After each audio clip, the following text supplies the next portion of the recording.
सभी को मेरा प्रणाम। अंतर कार्यालय हिंदी विचार प्रतियोगिता के अंतर्गत सामाजिक सुरक्षा कैसे बढ़ाएं, इस पर मैं मीरा कुमारी केंद्रीय विद्यालय क्रमांक 3 की प्राथमिक शिक्षिका इस लेख के माध्यम से अपने कुछ विचार व्यक्त करना चाहूंगी। सबसे पहले हम जान लेते हैं कि ये सामाजिक सुरक्षा क्या है।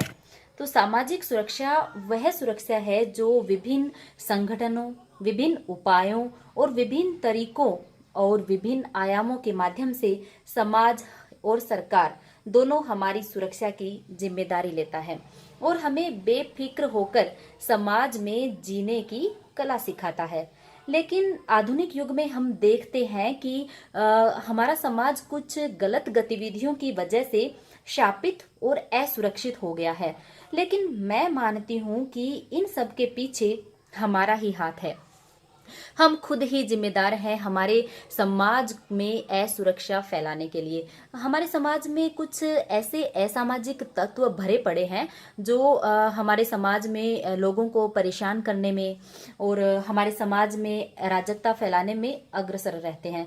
पर अगर हम हमारे अंतर्मन में ये ठान लें कि सामाजिक सुरक्षा बढ़ाने में हम सर्वप्रथम अपने आप से पहल करेंगे, तो आशा है कि हमारे समाज में हम सामाजिक सुरक्षा को बढ़ा सकते हैं, लोगों को सुरक्षित रख सकते हैं। तो सामाजिक सुरक्षा के कुछ पहलू हैं जो वन बाय वन मैं आपके साथ में साझा करना चाहूंगी। तो क्योंकि सामाजिक सुरक्षा का दायरा काफी बड़ा है और सामाजिक सुरक्षा को बढ़ाने के लिए बड़े पैमाने पर आधारभूत सुविधाओं की आवश्यकता होती है, जो किसी एक व्यक्ति के बस की बात नहीं है। इसलिए हमारी सरकार, समाज और समाज में रहने वाले सभी लोगों का दायित्व है कि वो सामाजिक सुरक्षा बढ़ाने में अपना योगदान दे। तो सबसे पहले बात कर लेते हैं नारी उत्पीड़न की। अब समाज में नारी को सबसे ऊपर दर्जा भी दिया गया है और वो जगत जननी के रूप में भी जानी जाती है, लेकिन समाज में तो भी नारी सुरक्षित नहीं है। अनेक प्रकार की यातनाओं और पीड़ाओं का सामना करना पड़ता है और वो अपने समाज की और अपने परिवार की प्रतिष्ठा के लिए चुपचाप सब कुछ सहन कर लेती है। लो, ऐसा नहीं होना चाहिए। इसके लिए समाज को अगर सुरक्षित रखना है तो सबसे पहले हमें नारी सशक्तिकरण को बढ़ाना होगा और इसके लिए जो समाज का शिक्षित वर्ग है उसको ही पहल करनी पड़ेगी। दूसरी बात करूं, जो सबसे बड़ी समस्या आज के समय में हमारे सामने आकर खड़ी हो गई है वो है कोरोना वायरस। Corona virus.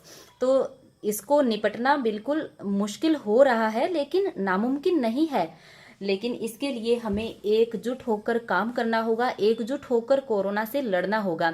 और अगर हमारे समाज को, हमारे देश को इस महामारी से बचाना है तो सबसे पहले हमें हमारे समाज को सुरक्षित करना होगा और ये तभी संभव है जब हम लोगों में सामाजिक सुरक्षा के प्रति जागरूकता पैदा करें। दूसरी बात है गरीबी और बेरोजगारी।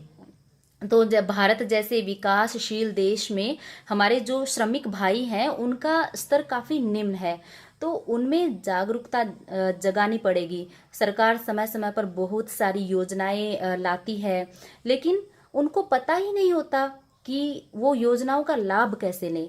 तो इसके लिए हमें ही पहल करनी होगी, उनके अंदर जाकर हमें जागरूकता फैलानी होगी कि वो उन योजनाओं का लाभ लें, खुद को भी सुरक्षित करें, अपने परिवार को सुरक्षित करें। अगर एक आदमी सुरक्षित होगा तो उसका परिवार भी सुरक्षित होगा, उसका समाज भी सुरक्षित होगा और उसका देश भी सुरक्षित होगा।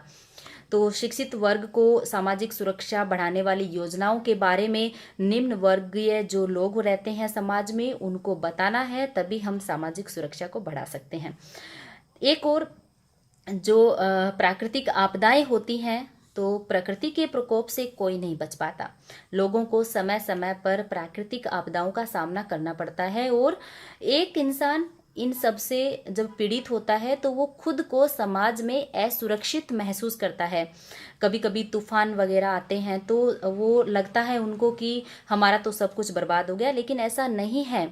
इसलिए हमें लोगों में जागरूकता फैलाने की ज़रूरत है कि वो खुद को इन विकट परिस्थितियों में खुद को समायोजित कैसे करें।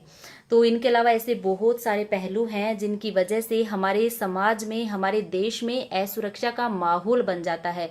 तो लोगों में जागरूकता फैलानी होगी। और आज का ज़माना स्मार्टफोन का है, तो सोशल मीडिया एक कारगर हथियार साबित हो सकता है सामाजिक सुरक्षा को बढ़ावा देने के लिए, क्योंकि दूर दराज के क्षेत्रों में भी ऐसे कई संगठन और एनजीओ हैं जिनकी सहायता से हम लोगों में जागरूकता भी फैला सकते हैं और उनको समाज में वो सुरक्षित कैसे रहेंगे ये बात भी भली भांति समझा सकते हैं। तो लोगों में डर को खत्म करना होगा और उन्हें एक स्वस्थ समाज की ओर अग्रसर करना होगा। लोगों को यातायात के साधनों और नियमों की भी जानकारी देनी होगी ताकि